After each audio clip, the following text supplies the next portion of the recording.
You have given life to a 3-day-old conference. Your speech was very incisive, very educative, very inspiring.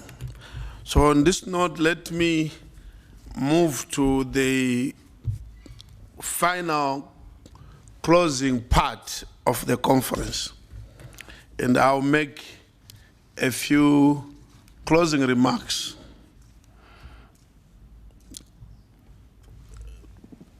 My member of the Bureau, who is here, Honorable Boras, Vice President at Pan-African Parliament, the Secretary General of the IPU, our distinguished members of Parliament, other valuable distinguished participants, ladies and gentlemen, I'm delivering these closing remarks on behalf of the President of the Pan-African Parliament, Honorable Roger Dang Kono Dang, who was here when we opened. He did open this conference, but he had to travel because of other commitments.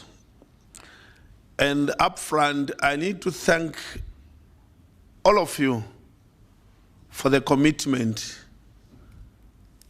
to the conference and its theme. People at your level to sit since Monday, contributing, applying your minds to the topic of this conference. I think that should be really appreciated. We do appreciate that you've been around until this time. And I want to thank you also for the deliberations this week. The deliberations gave us an opportunity, a very good opportunity. You will agree that the opportunity was to reflect on our collective efforts and the search for a comprehensive and effective responses to refugee situations on the African continent. And one theme since Monday, one theme which consistently came out during this conference, which I want to thank you for, is that you've said, let us put a human face on the millions of refugees that we talk about. Let's put a human face. Let's not forget our Ubuntu values. So our efforts should be geared towards restoring the dignity of refugees, the displaced persons and returnees. Let us restore the respect and dignity. And on this note, allow me to thank the Inter-Parliamentary Union and the UNHCR for taking the lead in organizing this regional event at Pan-African Parliament. We want to thank you, Mr. Secretary General, representing IPU. We want to thank the UNHCR for working with PAP to make this conference a reality. This cooperative effort should not end today, but should be a regular feature on our calendar to take stock of the progress made on the commitments made during this conference. Please do not forget the commitments that we have made. And the Pan-African Parliament commits itself to monitor the implementation of the recommendations and the spirit and letter of the communique that has been read, which have arose from this conference. Honorable Bureau members, Boras, our members of Parliament participants, it is, as I thank you for the work you have done in the last 3 days, it is sad that after liberating our continent politically, our continent hosts almost 2/3 of the world's displaced, the 26.4 million people. And I want to repeat and say, Africa, you host 2/3 of the world's displaced people. We thought after independence the situation should improve. The 1969 OAU Convention governing refugees speaks loudly to the objectives and the outcomes of this conference. And here we are talking of 1969. The OAU came up with a convention governing refugees. And today, in 2019, we are still talking of 26.4 million people on the continent. What have we been doing since 1969? It is sad that in 2019, we are still grappling with the problems of refugees, and yet our countries are independent. As parliamentarians, let us look at the causes that cause our young men and women, families, displaced persons, and the old to leave our countries and risk their lives crossing borders illegally, others perishing at sea. I've just mentioned the 1969 OAU Convention. We now have the Kampala Convention also, which is celebrating its 10 years of existence. So, AU Convention, 69, now we have the Kampala Convention of 2009. This then brings in another dimension that maybe having convention is necessary. Conventions are necessary instruments to move, but they are not sufficient. And I think this is where parliaments should come in handy. Parliaments are there to monitor, to oversight all these business of conventions, instruments, representing the people, they oversight. Why are we signing this? Because the parliament should ensure that these instruments are put into practice. That's the role of parliament. All these outcomes of conferences, parliament's role is to oversight. We spend resources to come up with all these conferences, conventions. Parliament should then move forward and say, are we practicing?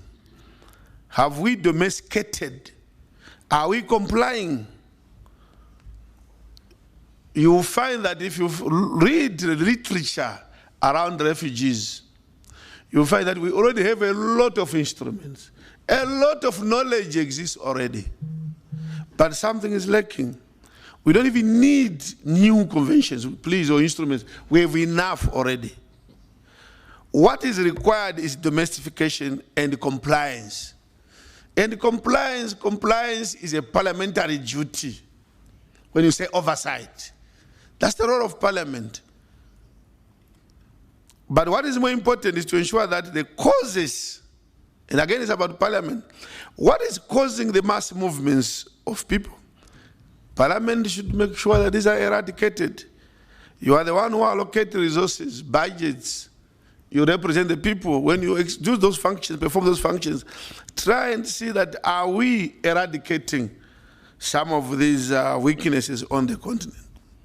As a continental parliament, the Pan-African Parliament is encouraged by the fact that the UNHCR is calling upon all member states who wish to operationalize the regional instruments on refugees and to access resources from it should go forward, come forward and be assisted. And we hope that the African states will take up this offer by the UNHCR so as to assist and ensure that we have better lives of our refugees. As indicated during the opening ceremony, the African Union declared 2019 the year of refugees, returnees, and internally displaced persons. The Pan-African Parliament will present the key outcomes from this conference, Mr. Secretary General, to the AU Summit in January 2020 as recommendations. So this is very significant. What has come out from here, including the communique, this Parliament in January will present to the heads of state of this continent in January exactly what you have said. And one of the key things that Parliament can do immediately is to conduct census of stateless persons in our respective countries and devise programs to ensure that their livelihoods are improved. The Pan-African Parliament also welcomes the Global Compact on refugees as it aims to ease the pressures on major refugee hosting countries in order to enhance refugee self-reliance, expand access to third country solutions, and support conditions for return to countries of origin. This is in our communique, you realize.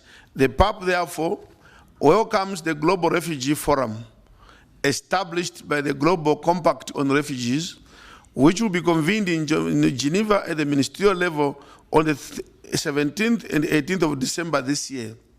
It is our hope that parliaments will be represented so that they can ensure implementation of the commitments and pledges made at this forum. Honorable members, many recommendations were made during this conference, and these have already been made clear in the declaration, and I will not go into those. But just to say, as I close, that the key issues also emerge, that we have 15 African parliaments and Pan-African Parliament. Mr. Secretary General, Honorable Boras, 15, since Monday, 15 parliaments, African Parliament.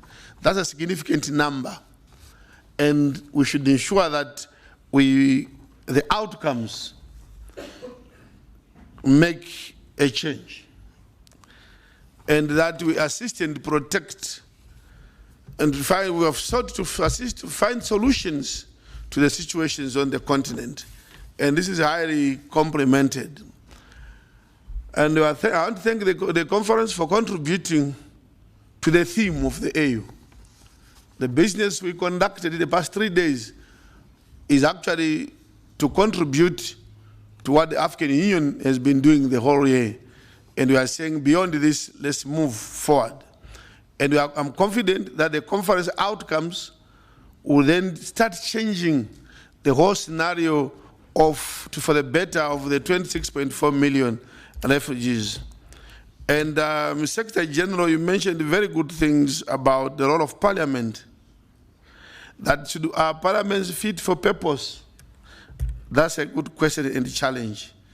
That our parliament is taking a lead on issues to do with the management of refugees. And when we pass our budgets in our countries, we as parliaments, are we also alive to issues of refugees? What are we doing? And the issue of inequalities in our societies, which are causing some of these displacements. Parliament, we throw the challenge to you that you are at the center. You have been put, you are the only institution in the world whose power is to exercise oversight over the executive, nobody else. Where the governments are not doing well, you are the only one in all the constitutions that have power to oversight and ask questions on this topic. And in that regard, also try and address the issue of inequality as we distribute resources in each country, whether they are meager resources, but you should insist on ending inequalities. I can go on and on. This is a very important topic, but let me close by thank you once more, all of you, for participating and sitting in this chamber up this moment. I also want to thank my colleague here, Honorable Boras, a member of the Bureau, for sitting here up to this moment. Mr. Secretary General, you only arrived this morning, you had to travel overnight because of the importance you attach to the topic under discussion. Staff, IPU, PAP, UNHCR, but more so the delegates. Thank you very much. This conference comes to an end on this note. Thank you very much.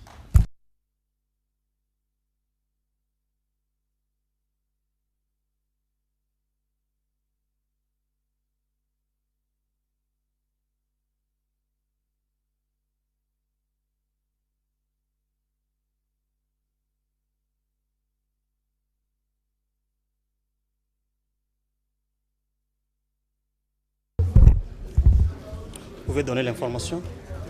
Photo de